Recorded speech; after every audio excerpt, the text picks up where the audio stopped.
Hello, everyone. Mark Yueill here. This is the MTA Leadership Academy that we've continued from the last year, our first one of 2022. And I have Jackson Yueill, my son, joining us. He's joining us live from the U.S. Men's National Team Camp in Phoenix, Arizona. Welcome, Jackson. Thank you for joining us. Yeah, my pleasure. Nice to be talking to all you guys here. Yeah, we have been doing this Leadership Academy now for the last year or so, and you're in pretty good company here. We have more Leadership Academies coming up for everybody, and I'll try to remember to mention this, but again, at the end, I'll try to remember to mention it. But a couple things that we want to let you know that in our Leadership Academy in February, we'll have Lizzie Chris join us. She's a former MTA player. She actually played with Jackson's older sister, Madison. She went on to Washington University in St. Louis, and where she won a national championship there. We also have Chad and that's in February 8th. Chad and Jenny Greenway, Jenny being the smarter, better looking of the two for sure. But they both were athletes at University of Iowa. Chad went on to play professional football for the Vikings. The Leadership Academy with them will be on March 7th. We'd also like to announce that MTA night at the Minnesota United games will be in March, on March 19th. Happens to coincide when they're playing Jackson's San Jose team, also on his birthday. So our tickets will be available for that. And then I'll try to remember this at the end also, but the link to this webinar, the recording, will be posted on our website sometime next week. So you can go back in and watch it there. But Jackson, again, thank you for joining us. One thing I forgot to mention, everyone, if you don't mind, if you have a question, I'll try to get to some at the end. I've already asked a number of questions of players that have sent them in to me, but use the question and answer button versus the chat, please, for those of you watching, and we'll try to get some of the questions at the end. Jackson, we have a player on our U9 team, born in 2013, Charlie. Charlie's uncle was your sister's college coach, or one of the coaches in college at South Dakota State. And I think this is a perfect couple of questions to start with you. How old are you? I'm 24 currently, turned 25 in March. Kind of big, yeah, the quarter century. How long have you, Charlie would also like to know how long you've been a professional soccer player? I got drafted in 2017, so this will be my 6th year with the Earthquakes. That's pretty cool. And actually, the MLS Draft just happened earlier this week, a couple days ago. I saw that San Jose drafted 3 players. They also signed a homegrown player. A couple players from Stanford are joining you. A couple players from Clemson now. Clemson being the defending national champion this year. Yeah, we'll be really excited. It's always fun to see, new guys trying to live their dream and becoming pro. I was super excited on my draft day, and so we're excited to meet some of those guys, and we're slowly becoming Stanford Quakes here. So, but yeah, no, excited for them to come with the team and to meet all of them. That's fantastic. Yeah. We also have a former MTA, Jackson mentioned Stanford, a former MTA player, Jack Morris, is a goalkeeper at Stanford. So yeah, Minnesota ties all over in the Bay Area there. Maybe let's start with Jackson. Can you talk a little bit about maybe some fond memories of playing for MTA? I know we were actually Bangor when you first started playing with us. But any coaches, friends, memorable games maybe that kind of stick out in your mind of boy, those are good times? Yeah, I think my favorite thing about the academy days was always the road trips. You're going, they kind of sucked in the moment. You're traveling 10 hours in a bus. You wake up at 4 a.m. to get to the bus, and you drive there Friday, and then you have your Saturday, Sunday, and you gotta drive home after. But the 10 hours, 14 hours to Michigan, Ohio, you really got to know a lot of my really good friends during that time. So those really stuck out in my head. We had games. Everyone kind of shared rooms, and we were able to bond a lot, and that really helped me enjoy soccer a lot more, because those are some of my best friends at the time, and we were all kind of going through the same thing, trying to keep up with school, trying to, play soccer and enjoy, and trying to have a life outside of both. And, just being able to spend a lot of time with them during those long trips was really enjoyable. And then of course playing, you get to play against, of course, local Minnesota teams, in state cup when we were younger was always fun, and winning that, and trying to go to regionals and then trying to go to nationals. So, always the competition of trying to get to the next stage was always aspiring for me and us. No particular game, but, just the travel everywhere, and being able to see different states and cities at that age was really, really awesome. Yeah, obviously I got to witness it all firsthand. I agree with you. The times together, the relationships built, the friendships, both as the parents, as coaches, and as players. I mean, some of what I imagine will be your lifelong friends where relationships were established there in Macaulay Akale, Max Stegwart, even Luke Hawkinson. When you guys were U14s, you guys all got called to your first men's youth national team camp.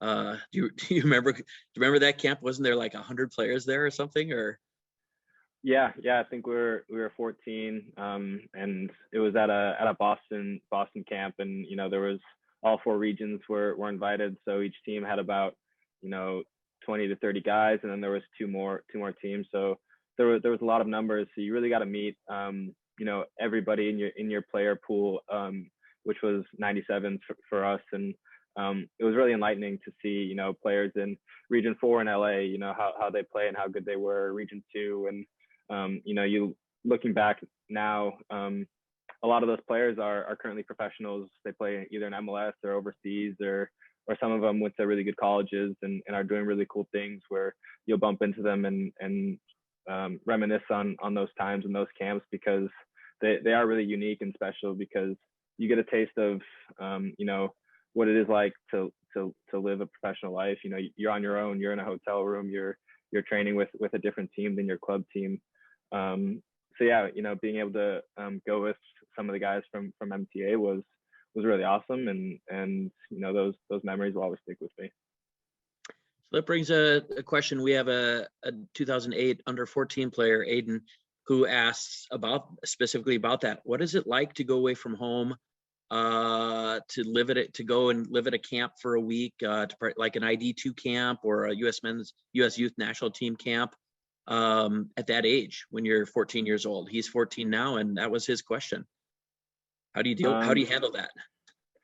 Yeah, it can be stressful if it's not during the summertime, because you probably have schoolwork and you have trying to keep up with your friends back home. You might miss a prom or a homecoming, and it is a bit of a sacrifice to go away for a week or even a weekend on some of these trips, and it can be challenging. But the thing that I found most enjoyable is accepting that and having a good relationship with the people who I was with, even if I just had met them that day or known them for a long time through MTA.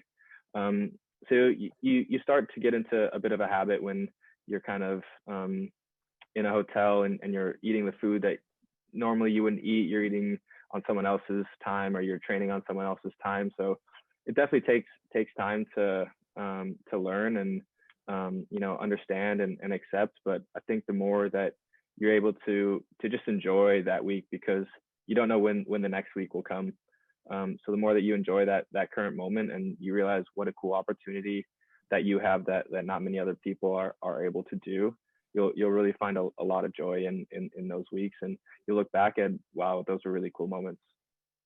Yeah, you mentioned something about going away during school. Pranay from our 2005, our U17 ECNL team, asked, how do you, when you were in high school and college, how do you balance hard training, tough training, frequent training with your homework, with your schoolwork from high school and college? How do you handle that? Are there any keys? I guess he's looking for what the secret answer is. Yeah, challenge yourself. Take harder courses because that means you have to study more. When I was in, I think, junior and senior year, particularly senior year, I think I missed 50 days just from being away at national camp. And during that time, I think I was in all or mostly honors and AP classes. And those classes actually forced me to, because they were hard for me at the time with not being able to be in class, to go in after school or before school and or try to look up YouTube videos or talk to some good friends who were in the class and be like, hey, I need some help. So it's a discipline that is hard to do at a young age, and I'm still finding it hard to discipline myself in certain areas of education that might coincide with the soccer aspect. So it's something that I think each person has to see, what do I want? What do I want to learn? How much do I want to learn? Where do I want to go to school? And homework might sound boring, but it helps you with grades. It helps you with learning, and ultimately it helps you get to where you want to be. So my advice would be to find a subject or a class that you're really willing to sacrifice. And for me, that was the harder classes. And I was able to do it with a lot of smart people around me, especially within MTA that were able to kind of help and keep me motivated in those moments. Was that Matt Gandier and Tanner Carlson and those guys? Yeah, those guys were pretty smart, and trying to keep up with the grade point averages was definitely a motivational factor for a lot of us. Those two both went on to Davidson and graduated from there. That's great. As we're talking about some of the stuff back then, is there anything that you learned as a younger player that sticks with you? Or I guess let me ask this a different way. Would you change? Is there anything that you know now that you wish you knew then? Something you might change or do differently? And I'm specifically asking, I guess, about your soccer development. Is there anything that you're like, boy, I wish my coaches back then or we did at MTA that would have enhanced where I am now or helped me get to where I am now a little easier? Not really. It's hard to, it's easy to look back and say, I wish all these things would have changed. And, but, looking back, if things did change, maybe I wouldn't be here. So a lot of what I look back on is, a lot of it was just playing and having fun. And, we spoke about the relationships that I had with a lot of the guys on the team. We would go play at Powderhorn with Quelle and Ralph, and we would do a lot of outside things as a team that were really enjoyable. And I took it upon myself, I think, a lot when I was younger, whether because I felt pressure or because I wanted to, of going into the backyard and shooting and dribbling on my own, juggling on my own, doing a lot of stuff on my own, which I think helps a lot. So there is a bit of an internal motivation that I think really helped me and could definitely help a lot of people here. And I think what maybe I would tell myself is enjoy it more. Don't think of it as pressure or where you have to go to college or who you have to follow. There's definitely motivation to part of that, but from an enjoyment part, I think I would try to enjoy the little things more. Like even the road trips, I would try to enjoy more, try to get to know more players on the team, try to branch out a little bit more to the younger and the older age groups. And soccer wise, we just really enjoyed playing. I think most trainings we would just do small sided, and that kind of helped ignite a fire of, dang, this game is actually a lot of fun. Very cool. Very cool. I get asked a lot, as your father and as your former coach, what did we do at Jackson to get him to where he was? And the answer I have for him all the time is it's the village raises the kid. It was everything. It was Hispanic League futsal. It was Hispanic League with your friends. It was down at Powderhorn Park with Ralph and Jack Myler and Quelle and Sango. And I remember a story where you guys were down there playing. You guys were young. And I don't remember what group was playing down there, if it were maybe the Hispanic players or Somalis, but they wouldn't let you and Jack play. And so Ralph sat down in the middle of the field until they let you guys play. So it was all part of it. Backyard soccer, obviously, and then of course the MTA and the Development Academy. So it's all kind of leads into it. But I like your message about enjoy it all. That's fantastic. I mentioned to you earlier, last year you had the chance to come in to get ready for the January national team camp that you're at now. I don't know if people just joined us, but Jackson's joining us from the U.S. Men's National Team Camp in Phoenix, Arizona. And a year ago, they do the January camp every year.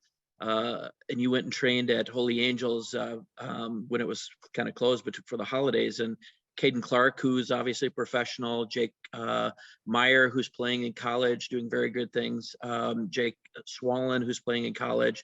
John Swallen asked you a question. He said, what advice would you have and to give these guys? So is there, I don't know if you remember that conversation at all, but is there something that you would tell the young and aspiring players, not only the guys who are in college, but the ones who are trying to get there? What you might give them for a little bit of hey, this is the biggest thing I had to deal with, and here, if you can handle that, you'll make it here. Yeah, I think we spoke about it. We talked about the adversity of a lot of different challenges and on the field or off the field, things can come up. Something that I've really still going through and having to learn, which I think everyone still is trying to deal with during this moment, as the world is as it is at the moment, is it's okay to feel how you feel, and it's okay to be how you are. Just because maybe you feel sad, you feel sad. If you feel happy, you feel happy. You don't try to fight the current. Sometimes when I was younger, even as a professional, it's like, dang, why am I playing so bad? Why am I playing so bad? And you kind of get into this, this mental blockage, or you think about, why is COVID here? Why is COVID here? And it's something that you can't really fight. Or maybe why is this college team not looking at me? Why is this guy not playing me? And a lot of it that I've come to realize is, we have a lot of, really, really awesome people come in and speak like this to our teams. And, that's some of the best advice that I got was, it's okay to feel how you feel. And so, yeah, there'll be adversity, there'll be challenges. And the best thing about those, even if you fail or you have setbacks, is that means you have an opportunity to learn. You have an opportunity to take a step forward. Even if you think you're 100% and you know everything, you could get smacked down and you just keep going. And so that was something that I think I'm still learning, and I think everyone has trouble with, as their life progresses, no matter how big or small. And just keep remembering that it's okay. It's okay to not be okay. That's a fabulous message there. I 100% agree. One of the things, speaking of learning and making a transition that you've done, is you've been fortunate enough to be named the captain of the US 23 national team that was in the qualification for the Olympics. You've been captain with San Jose Earthquakes. Was it more than last year, or just last year was really the start of that? Middle of 2020, end of 2020, yeah. Okay, so a little bit over a year. Unless Chris Wondolowski steps onto the field, then I think it's fabulous. You hand him the captain for life armband. What kind of responsibility comes with that, with being a captain? What have you learned from it? What adversity did you go through to have to make adjustments as you were? How do you deal with being a captain? What kind of traits come along with that? I don't know if there's there's traits to leadership. I think there definitely is, but you could definitely be quote unquote born a leader. I definitely don't think I was born a leader. Everyone thinks of it as like an outspoken, big personality, try to rah the group. And what I found is that's not necessarily the case for everyone or every team. Right. In my regard, sometimes less is more. Kind of just being an example, more in action wise than vocalization has kind of, I think, helped other players. And I think, of course, as a leader, I think, the most important trait is to, make everyone feel welcomed, make everyone feel like you care about them, that you accept them, even if you don't think they're a good player, or you think they're an amazing player, or, you're not good friends with them, or you're really good friends with them. It's, you have a responsibility to each individual, not only players, but, staff, front office, fans. You have, it's not really a burden or a pressure, but it is a responsibility of making each person feel welcomed, and knowing that they're important to the group. So I definitely didn't think I was born, a leader, or was going to be captain at this age in my career. But as I've learned, I don't think that really matters. I think you grow into a responsibility within the team, and I think that's one of the reasons why I was chosen as captain. And like you said, Chris Wondolowski is a great mentor of mine, and he just really cared about everyone within the team. And so when he comes on the field, he's in my head, he's the captain of the team. So when I take off the armband, it's like, okay, this guy is leading. When he's not here, okay, I'll step up. But when he's here, I'll give it to him, and I'll help him in the ways that he needs to be helped. Yeah, it's a fabulous message. I tell players on the teams all the time, even if you're not wearing the captain's armband, if it's important to you, if this team is important to you, you're a leader, and everybody can be a leader on the team. And I love the message of inclusion. That is so important. Anthony from our U14 2008 ECNL team said, how much and how hard do you work outside of practice, outside your club, outside of country camps, international camps, US camps? And does work involve more than just with a soccer ball? And I think maybe he's talking about lifting weights, or your diet, or another great advice is how you do the little things is how you do everything. So work for me is, since I do have the opportunity to do what I grew up doing, playing soccer, and what I really enjoy. It might seem as if my work only entails 90 minutes, but it is a full day activity, even if it's going out for a walk, or if it's like you said, eating. A lot of guys can really do beneficial things from their diet, and that starts with morning, lunch, snacks, dinner, getting into the ice tub, getting into the hot tub, getting into inflatable boots, getting into the massage room to do extra. And this all takes time. So for us, it is a very, very long day. Not all of it is spent on the training fields.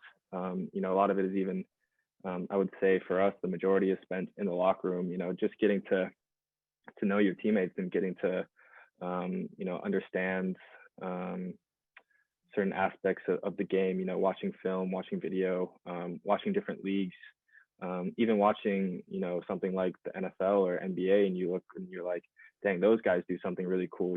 How is Steph Curry at the top of his game? What does he do outside? And so you're always asking questions of improvement, which happens the entire day. And I think that's not only for soccer players or athletes in general, but for whoever and whatever you want to do. Your work hopefully is your passion and something that you really enjoy. And so it should take up 24 hours of your day, because you should be sleeping, you should be dreaming about what you want to do. You should be living and enjoying moments with people who like to do similar things, or even different things, and learning about that. So it is a whole day activity, and even if the situation changes of what you're doing throughout the day, and everything is kind of revolved around how can I improve, and how can I be the best version of myself. Yeah. Well, it's the village and it's the little things that's so important. Morgan from our 0304 ECNL team, so the U18-19, wants to know who's the best player you ever played against and who's the best player you've ever played on a team with. And I would imagine that's going to be a tough question. There might be more than one answer. Yeah.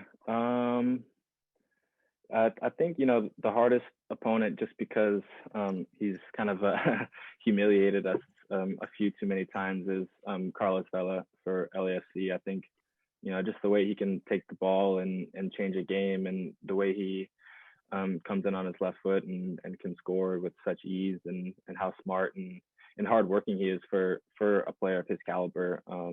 He's definitely a big challenge to try to learn and defend. Best player, I think, club wise, I would say, I don't know who the best was. I've played with a few good ones.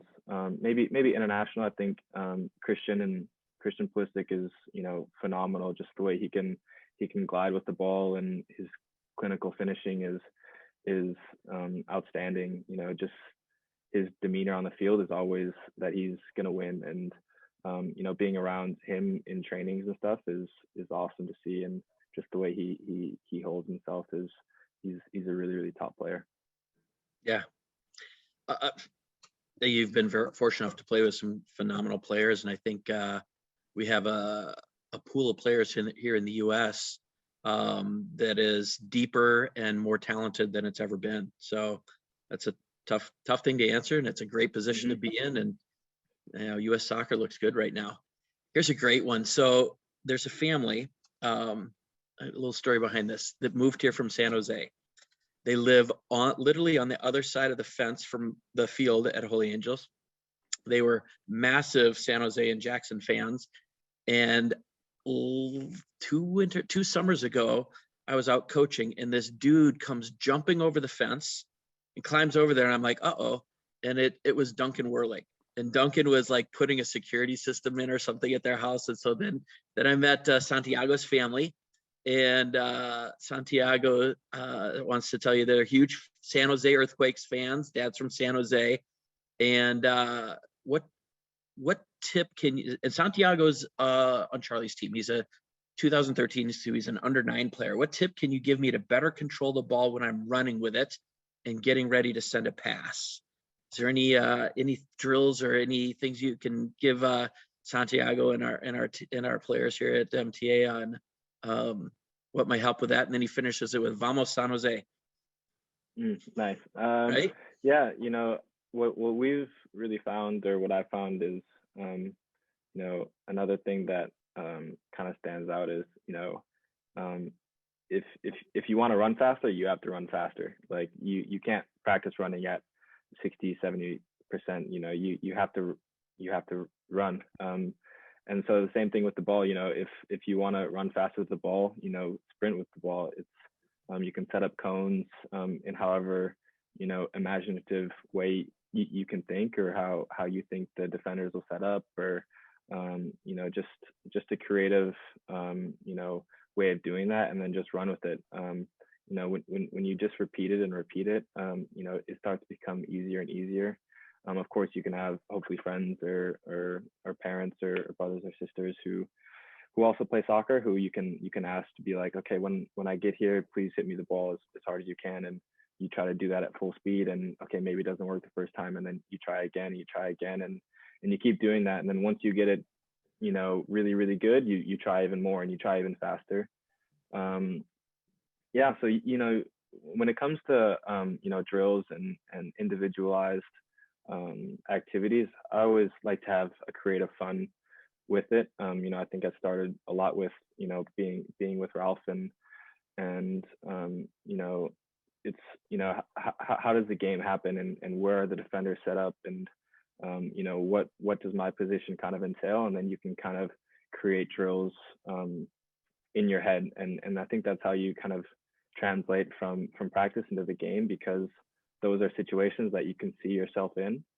And so, yeah, definitely get help from someone, and try to have fun with it, and yeah, and to run fast, you have to run fast. You have to train at a high level. I like that. Let's pivot a little bit to what you have going on these 2 weeks at National Team Camp. Can you talk a little bit about, so Will from our 2010 pre-CNL team asks, what's your typical day at National Team Camp look like? What do you guys do? What's training like? How many hours a day do you train? Tell us about a day at camp, and then maybe explain how this camp works and how it leads into the next camp that goes on to the qualifiers at the end of the month. Yeah, so I'll give you guys a harder day. So yeah, usually we're up. There's an open breakfast time frame depending on when people want to get treatments or when they want to come in and try to get their bodies right. But yeah, usually breakfast will be from anytime between 7 and 9:30. So you have ample opportunity to come in and have your breakfast and kind of get your day ready. And then we have these screens and questionnaires that you'll come in and you'll get your weight, you'll do a few exercises to see how you're feeling, and that'll go to like the medical staff.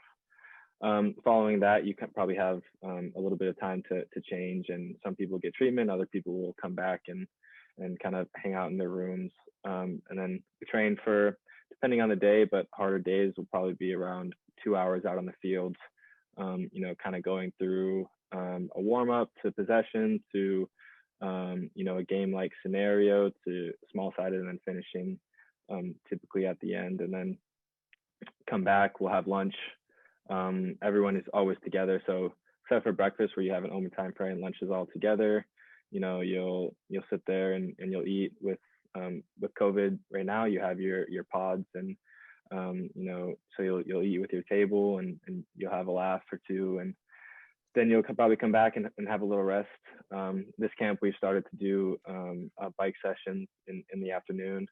So then you probably have like 2-3 hours to take a nap, to rest, to do whatever you please in your room, come back to a bike session, go back to your room, shower, get ready for dinner. Everyone will come eat dinner together, and then yeah, you're kind of free. So some days are busier than others, and some days are pretty challenging in terms of the load. But yeah, in terms of this camp, it's challenging because of COVID has affected the World Cup qualifiers a lot. So they've had to squish all the games together, and the FIFA window ends up being at the end of March of this term, or sorry, the end of January of this term. And so for a lot of the MLS guys, we haven't been playing since probably, some guys ended December, some guys ended November. So a lot of guys have kind of been, training on their own or being on their own. And so this is an opportunity for all of us who have not gotten a lot of game minutes to kind of get together and, get some really good training in, get another feel for what it's like to be in this environment. And yeah, and then we'll transition over to World Cup qualifiers, and in Columbus is the first game, and then Canada and Minnesota. So yeah, it's a challenging 2 weeks of hard work, but a lot of the guys are motivated to make that World Cup qualifying roster, and yeah, so that's kind of the transition period. You from this camp though, you don't necessarily get called into the World Cup qualifying camp and roster yet. Yeah, you still have to make that, right? Yeah, it's about a pool of anywhere between like 60 and 100 guys are usually in and around, I think, the coach's head. And so you have to really perform. You're competing against MLS guys, you're competing against European guys, and so yeah, the list will come out at a later date. But this is great momentum, even if you don't make the qualifying squad, to get ready for the MLS season. Newton, who's an under-9 player on Charlie's team, wants to know, what do you eat before a game? What's your favorite pregame meal? Yeah, I usually like to change it up depending on what I'm feeling. So, but I typically stick to two kind of main ones, and the variety of what's in it will change. But I love pasta and chicken. So usually before games, I'll probably do either pasta and chicken, or I'll do rice and salmon mixed in with some veggies. We've actually really gotten into beet juice, and so before games we'll make some beet juice, and that'll help a lot with what's to come. And so we try to mix in a good amount of the right proteins with the right carbohydrates and a good amount of vegetables, whether that's pasta or rice. Those are kind of the substances that are included in our pregame meals. I think chicken and pasta has gone back a long time with you. All right, let me combine a couple questions here. So Max from our 2010 pre-CNL team, Cora and Courtney have asked these questions. Max wants to know, if you have a chance to play in Europe, which club would you choose? Courtney wants to know, what's your favorite stadium to play in other than at home? And Cora wants to know if you would ever come and play for Minnesota United. Yes, of course. I think Minnesota would be, an awesome place to play one day. I would definitely put their stadium as one of the tops. Along with Kansas City has a phenomenal stadium and atmosphere. Minnesota, very similar.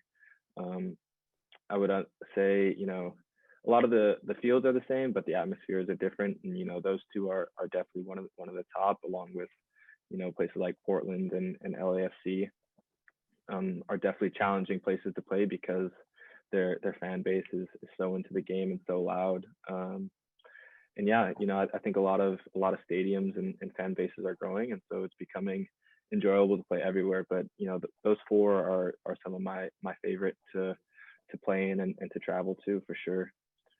The European question, it's awesome because a lot of the guys who I've come to know through national team are at some of these really, really big clubs, and they're doing awesome things in these awesome countries. You have people in Germany and Italy and Spain, England.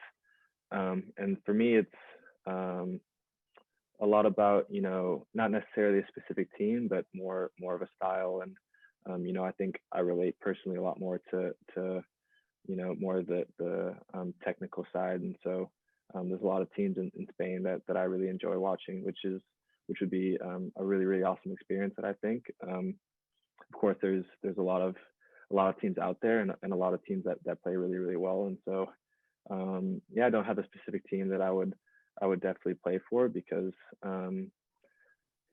because there's so many, and it's hard to choose. Yeah, it's finding the right environment and the right location. And so speaking of environment and location, two questions on the question and answer are: how did you end up playing at UCLA? And are you following them closely? Are they kind of making a little comeback? Because after you left, I think 9 players when the year you left went professional, somewhere in there. They lost a lot of players to the pro ranks the year in 2017. And how are they doing coming back from losing so many players? I don't know if you follow them closely, or I would imagine you do. I think my final 3 schools ended up being, one, I wanted to get out of the cold. So my initial list included a lot of warm states and a lot of warm schools, mixed in with good educational schools and great soccer programs. And so the top of that list was UCLA, UNC, and Wake Forest, were probably like the last 3 I went to go visit. And when I went to UCLA, it was gorgeous. The campus was beautiful. The guys there were really welcoming and nice. And then when I went to UNC, same thing. They were really, really nice, and the campus was beautiful. But it ended up snowing the weekend I was there, so that kind of made my decision for me. I was tired of the snow, and I was ready to be done with it. And I just took that as a sign that UCLA was the place to go. But yeah, as a great school as they are, the history that they have in every sport, were bound to come back and be back at the top, and I think they're slowly starting to get back there. Definitely losing so many players to MLS and to transfers with recent histories that's happened there. It's not a hard place to recruit, and anyone in this chat who wants a school recommendation, I would definitely recommend that as a place to, even if the soccer doesn't work out, I would definitely recommend studying really hard and trying to get in, because it is a phenomenal school. Yes, it is, in all aspects. Funny, Matt Gandier, former teammate of yours, and one of our players, Max, from our 2010s. They want to know, are there drills that you did when you were younger that you still do, or any drills? Are you still jogging, juggle running? Is there anything that you did back in the day, dribbling around pillows in the living room take your shoes off and juggle tennis balls, or chipping balls into garbage cans or anything? Are you anything that you're still doing now that you did back when you were the young Jackson at MTA? Yeah, we still like to put, I spoke about it earlier, thank you guys for the questions, by the way, about the creative, the creative aspect of it. And, one of them was, when we didn't have limited space, we throw random shoes and pillows in the living room. But, that one is still really awesome to me, because it creates a small instinctual part of your playing and moving with the ball. And so whether you have a lot of objects around you, you try to dribble and you imagine where a player is and how you beat them and then how you escape them and then go to goal. So that's definitely one that I think we still do a lot. Within San Jose, they implement a lot of small ball juggling and running with the ball, try to get a feel for it. And then of course we have, not really less serious games where we're trying to chip it into a trash can not from like 10 yards, but from like 50. So it's much more of a, of a betting who can make it type of game than actual practice. But all the games that I think we played as when we were younger, I think a lot of the guys, replicated a lot of those same things, whether in Argentina, whether in Peru. So everyone kind of enjoys, football and, the aspect of some of these fun games and, some of the things that we did when we were young. A lot of other players similarly did them. Very cool. Here's a question. What teams do you support other than San Jose, obviously, and U.S. men's national team? Who do you support? Like I spoke about earlier, it's actually challenging to support an individual team, because being in the situation and lucky situation that I am, so many of my friends and guys I play with are on some of these big teams like Man City and Barcelona and Chelsea and Juventus, and so I don't necessarily have a team. I love watching probably the Premier League the most. It's easy, accessible, Man City, Liverpool. I really enjoy watching Barcelona, Madrid. But I enjoy watching my friends play. A lot of the guys on national team play, whether it's an Italian team, whether it's a German team, whether it's an English team. So I kind of have started to support the American players across the league and seeing, or across the world, and seeing how they're doing and how they play at those levels. Here's a great question from Cora. Does the men's team interact at all with the women's national team? Do you guys have any contact at all? Are there any cross training camps or anything like that? Not really. Our schedules are a little bit different, and they're usually much busier than we are when it comes to national team games and other things like that. And a lot of the windows don't sync up where we would be in the same city. So there's a lot more logistical parts to it. yeah, that would actually be a really, really cool thing, but unfortunately that hasn't happened yet. But you guys, as an organization, you guys supported the new women's contract. From what I've read, you guys, the men's program, the women's program, are now on the same contract, correct? Or maybe you can explain it better. I don't know. I cannot. It's still yeah. Still out there. Okay. I just know that they've been in some stuff, but I know you guys are in support of the women's national team and everything they're doing. That's fantastic. Matvey from also the 2010 team. Matvey, Jackson talked earlier about he became professional in 2017, so this will be his 6th season. And then Josh from the 09 ECL team wants to know what cleats you wear and what are your favorites. What favorite boots are you wearing right now?